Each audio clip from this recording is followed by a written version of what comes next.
Echipamentul magnetoelectric Zhuhai este un producător specializat în cercetare.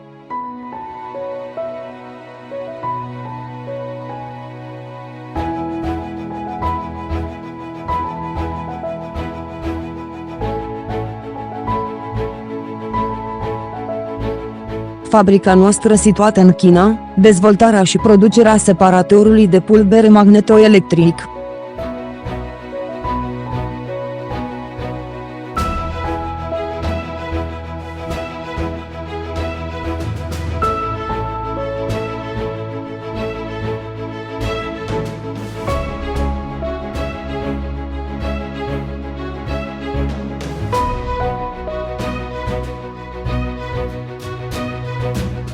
Toate produsele noastre îndeplinesc standardele internaționale de calitate și mai multe brevete și sunt apreciate pe scară largă pe diverse piețe din întreaga lume.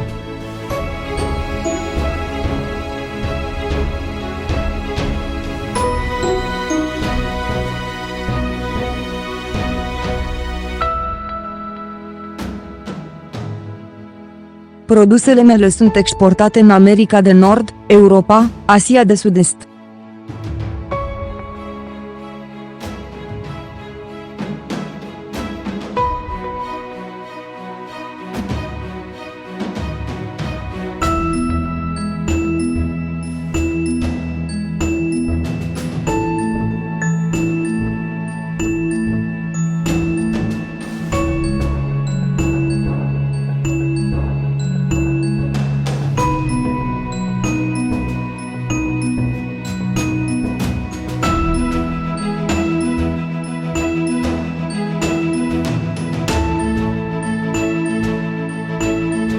Dacă sunteți interesată de oricare dintre produsele noastre sau doriți să discutați comenzile personalizate, nu ezitați să ne contactați.